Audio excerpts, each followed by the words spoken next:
Hello and welcome to Nebula Talks. Before we begin, we have a few updates and reminders for you. We would love to have you be part of our Nebula community.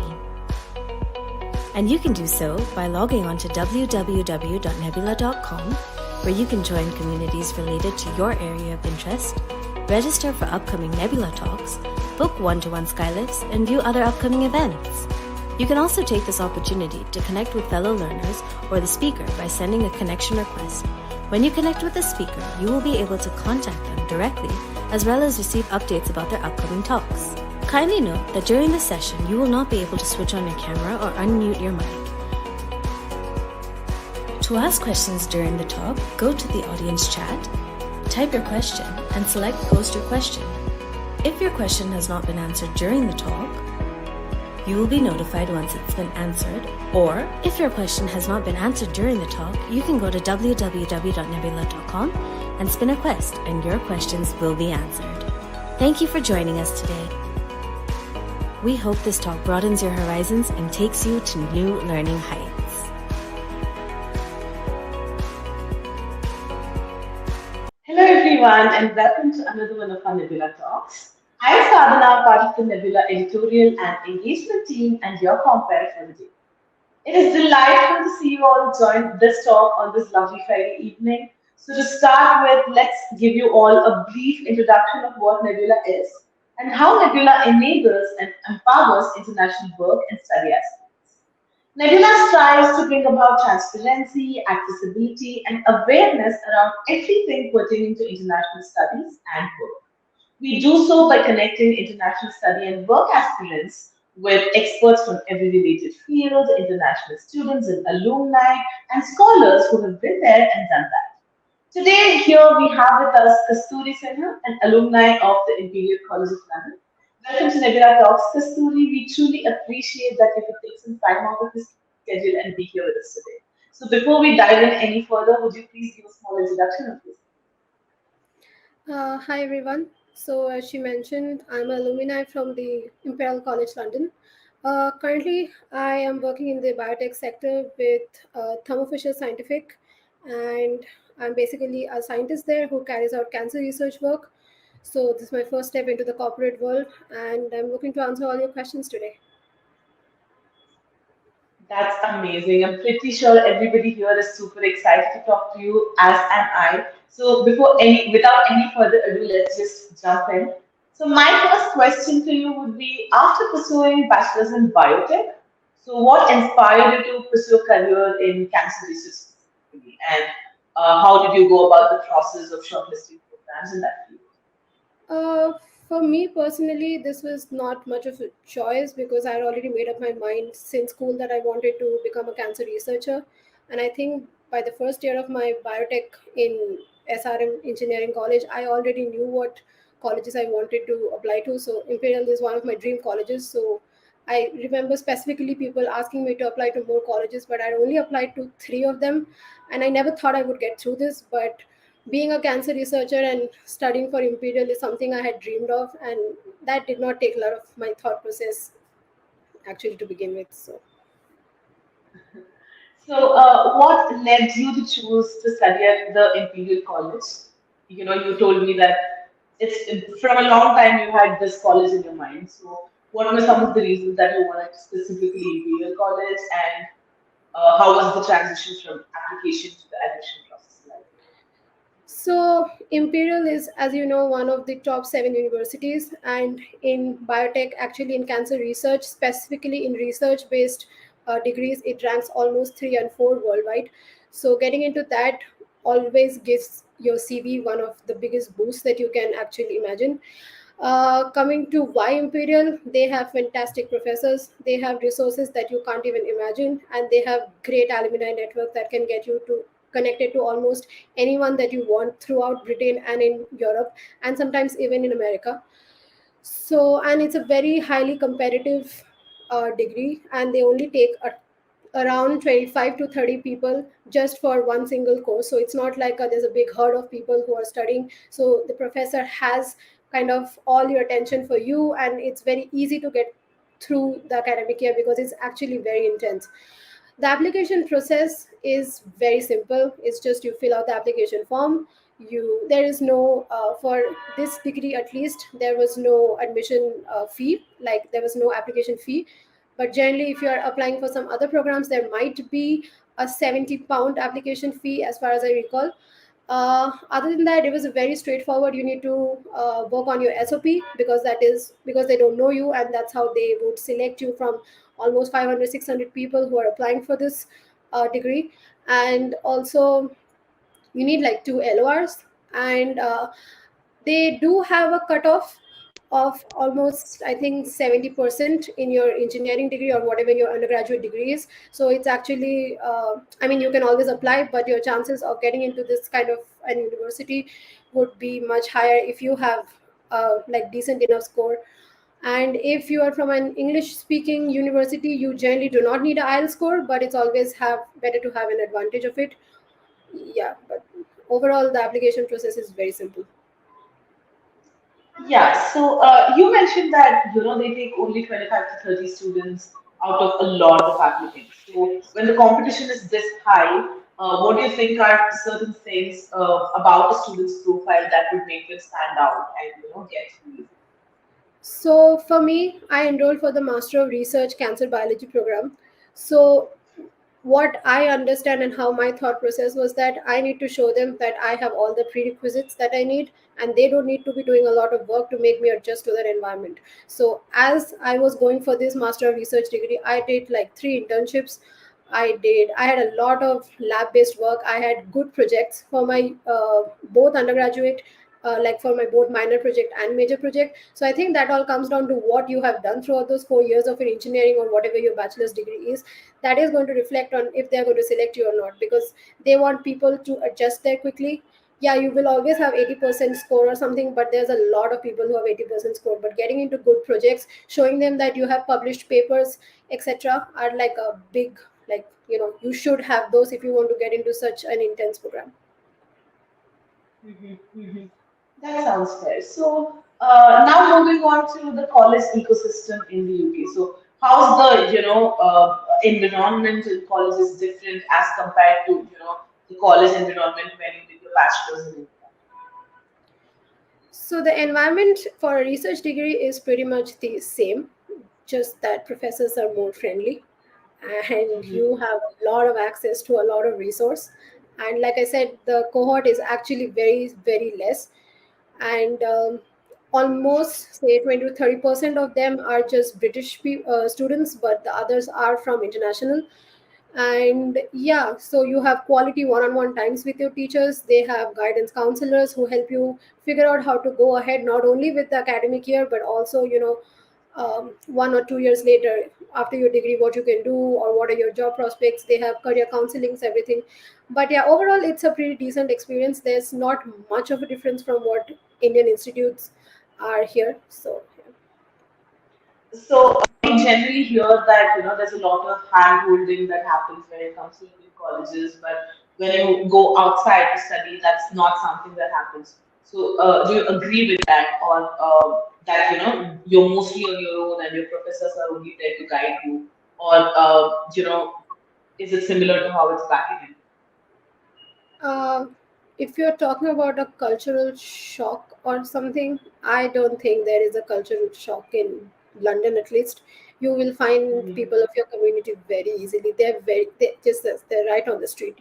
There are Indians everywhere in London, and British people are Hmm. actually very friendly. At least that is the experience I had. So for my batch, I was the only Indian student, and everybody else was from either China or from America or even from Korea and Japan, and they were very friendly and easy to like interact with because everybody knows English, so it's that not that much of a like a problem over there. But yeah, as I said, people are quite friendly.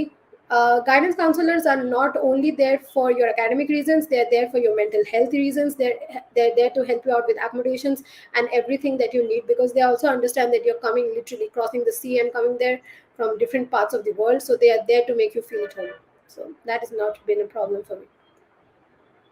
Mhm. And we also spoke about how the college has like a really good alumni network or just a student network per se.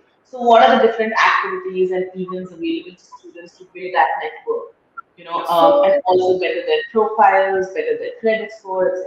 I mean, credits, etc. Imperial has almost 170 cultural groups that does not only include dancing and singing and all that thing, but there are groups for anything that interests you. There are groups for studying physics. There are groups for getting together and working for like volunteering work, etc. So I think out of those groups you will find something that interests you, and that will again help you kind of bond with people. So there's even a INSA community, which is an Imperial Indian student community, where I was a part of, and there I met a lot of people who were from India, who were from my hometown. So they were from different departments. So that gave me a chance to explore the departments, know what's going on, across the campus and all.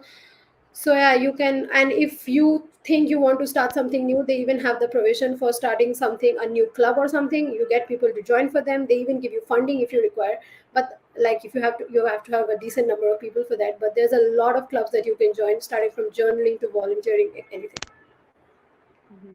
And how easy is it to balance all these extracurriculars with your studies, especially in a research masters? It's quite hard. You might not get a lot of time to go for the extracurriculars.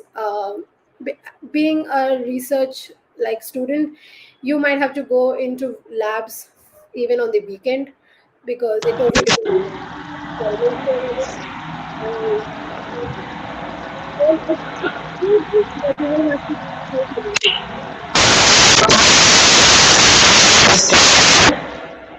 There's a lot of disturbance with so I couldn't hear Yeah, the last. that's better now. Yeah. No, I just said your voice was a little distorted, but it's better. Oh, okay. Yeah, you were So saying, how you have to go to the labs even in the weekend. yeah, we have to go to the labs over the weekend, because so the thing is, for your this kind of degree you have only one report to prove whatever you've done throughout the year. So you have an 8 month research project, and it just comes down to your thesis. So you will have to give spending a lot of money, even if you're on scholarships or anything. You need to get that thing done, because that is the thing that is going to get you further in your career. So you will have to prioritize your work a lot.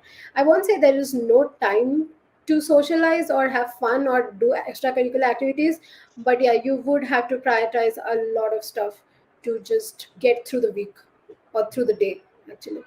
Hmm. Some So, days you'll be do you have any? Hmm. Hmm. but other days you're going to be actually very piled up with work, for sure. Hmm. So, what are some tips you can give to the viewers, to like trying to take up a course like this to balance out their curriculars and extracurriculars and socializing?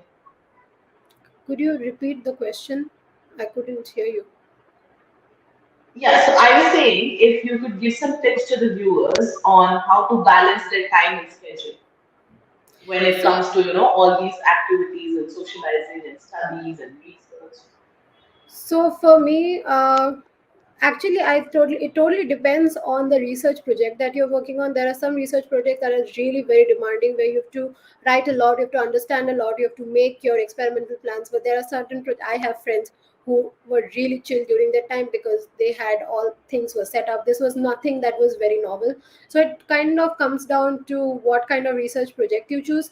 Then again, if you are on a student loan for applying for all this, you would have to take up a part-time job, because you would want to, so you have to balance that as well. So generally the works, they do not have so the first 3 months at least, it will be pretty easy for you, because it's only theoretical classes there. So you'll be done by say 2 p.m. or 3 p.m., and you don't even have to go on campus coming, because of the COVID scenario, at least back then. But now also it's like a hybrid mode. So you would have time to go for your part-time job, or hang out with your friends or something. But after the 3 months, when your project actually starts, you would have to sacrifice a lot for them. There is no other way out of it. That you would have to juggle a lot of work. But for the first 3 months, at least for this degree, it is quite easy, because it's just theoretical work. They just give you a prerequisite of everything that you would be needing at the end of the year, like for your when your module 2 starts, when you start with your research project. But before that, I think you will be able to it's not undoable or impossible, but it takes a lot of work. So I think students just gotta brace themselves.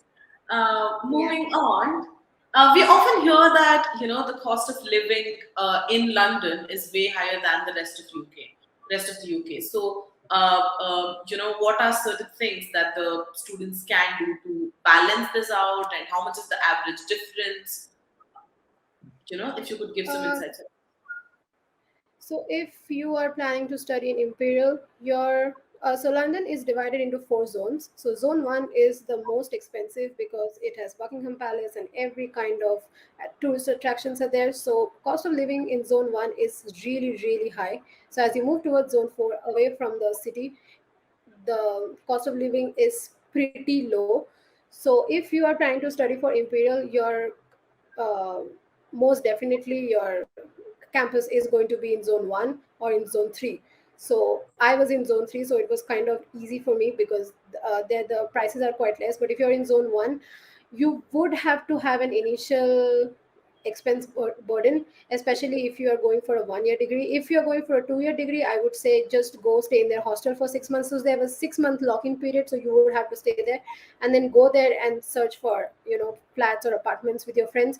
But if you're going, for me personally, I wanted to save up on a lot of transport because transport is very expensive in London. So I was living just beside my campus, so it was walking for me. So I saved a lot of money, which I was anyway going for my rent. But I was staying in their student accommodation in the hostel itself, and those hostels are really good. They have everything from food to laundry to like maintenance, and everything is inclusive of them. But it is very expensive.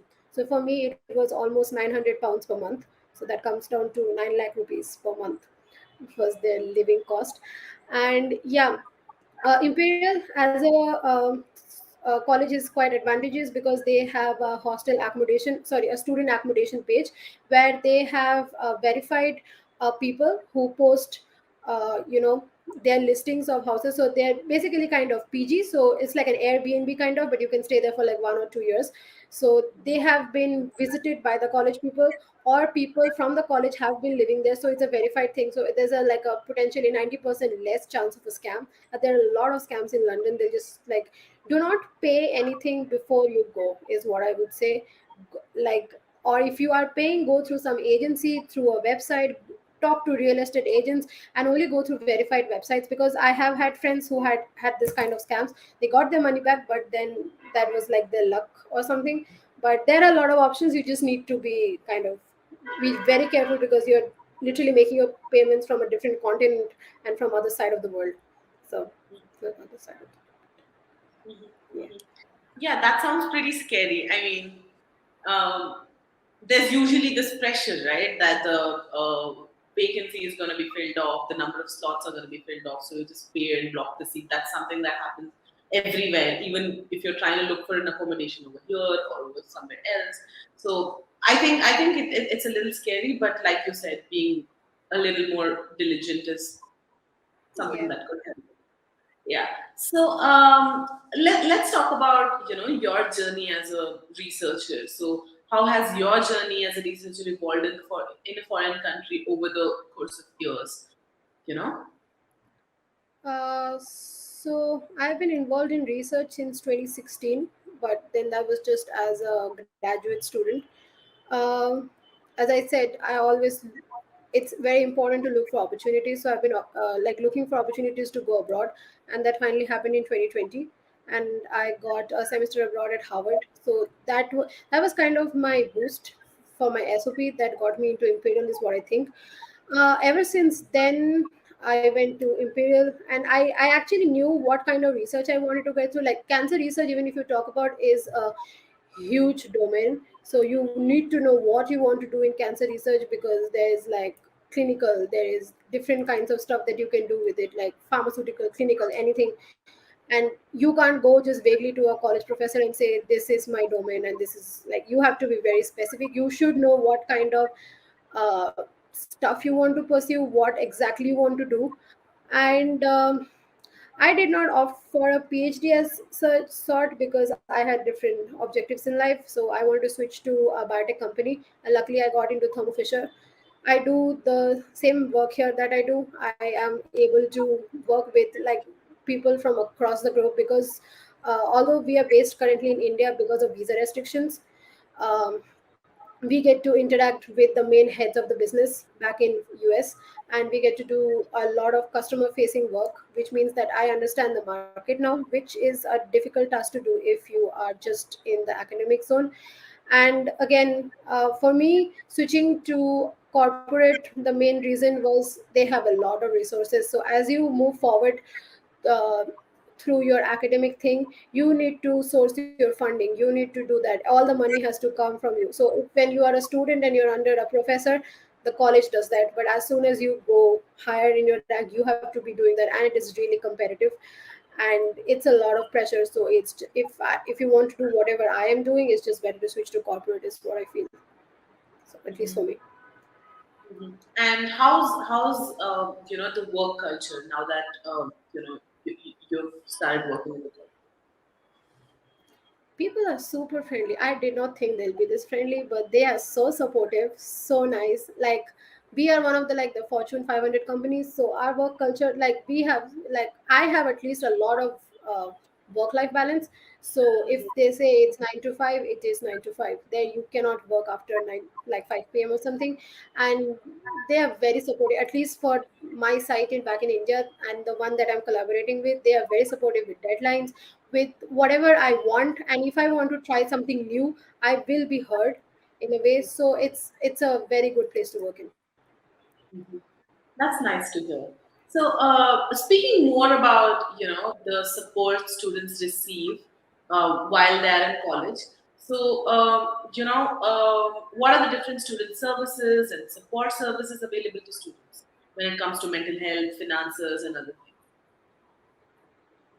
So whatever comes to your mind, they have a group of people working on it, starting from things? mental health to visa problems to immigration to anything that. So in the start, when you get your handbook for the course, they will have all the stuff, the emails and the contact numbers for anything. And especially because I was the COVID batch, and there was a lot of people who were feeling very out of place at that point of time, they regularly sent us emails, and there was Skype meetings regarding how we can, feel at home or something, or they would take us out for dinners and stuff, just so that, or introduce us to other people of our community who we didn't even know were just right beside us or something. But there's support for everything that you think you would want. Mhm. That's nice to hear. So, let's look at a few questions the audience might have. One of the questions Namita has is how is a research master's different from a taught master's program? So a research master's gives you a lot of time on the lab, which is what counts if you want to go for any kind of PhD degree. They don't care about what you've learned. I can learn the same thing online and tell, yeah, okay, I know this. But how you do the technique. For like a taught degree, I think it's 2 years, in which there are, it's just like a mini engineering degree, and the 1 year ones I do not think are worth it, because 8 months of it is just, writing exams and stuff, and you might have a project at the end saying that, yeah, I did this, like a capstone project. But as soon as you go for a research degree, first of all, you get a degree saying you're a master of research, which means that you know what you're doing. It's very easy to get into a PhD program. There are actually 2 year master of research degrees in Europe and in America, but not in London, as to my knowledge. Yeah. But yeah, more lab time, which means you get more skills.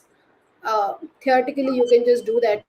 I don't think that is much of a, like, advantage. So difference. So, when it comes to the two of these, which of these is easier, or what are like before choosing a taught masters or a research masters? What are the things a student should be clear on? The kind of career they want to go into, and how convenient would it be for them to take up one of these degrees? Both of them are challenging in their own way. So if you go for, so the thing is, abroad, the educational culture is very different. They don't have question answer based examinations. Their examinations are more based on, go do a video, go make a name and form, and show what you understood and how you would, kind of express this to the people who don't know. So there are reports, there are research papers to do, write actually. I did not have even one question and answer based examination. So even for a taught program, I think you would have some, but most of them would be project based. But again, it totally depends on what you want to do.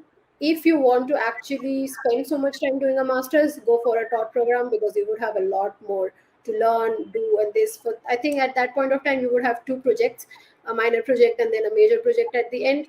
But I preferably wanted to do research program because I did not like that much theoretical. I figured I could just do that at home, but I don't have the resources to maintain a lab at my house. So I just wanted to be in the lab the whole time. So I was in the lab the whole time for almost 11 months. So that was, it totally depends on what you, if you are going for a PhD, I would prefer you do a master's degree in research, not at all. Mhm. So we have another question that says, what are the different career options after masters in cancer research? So you may, so the first and foremost, what every almost 80% of the cohort does is goes for a PhD. So that takes up another 4 or 5 years. So they are very well funded PhDs, but now the problem with that is they have an international cap. So you might getting into funded PhDs are very difficult. There are self-funded PhDs, but they are very expensive. They're really expensive. There's like I think 15 lakhs a month. That's how you have to pay, and that's for over 4 to 5 years. So that is not an option. If that is what you're getting, please don't. That is like it's better to just switch to a job. If you're going for a job, there are scientist roles that I'm currently working in. There are researchers, there are CRAs that are clinical research associates. They academically it's only the PhD part, but in the corporate world you have a lot of options that are there in the lab technician. But then for that you would need to have an engineering background, but mostly people join as research associates, scientists, or as CRAs. So speaking of funded, PhDs, is there a criteria which will put you at an advantage to get a chance to do a PhD if a student aspires to get a funded PhD? If you're applying to, if there is a funded PhD in Imperial, I would ask you to apply for it because you might have the opportunity to speak with the professor.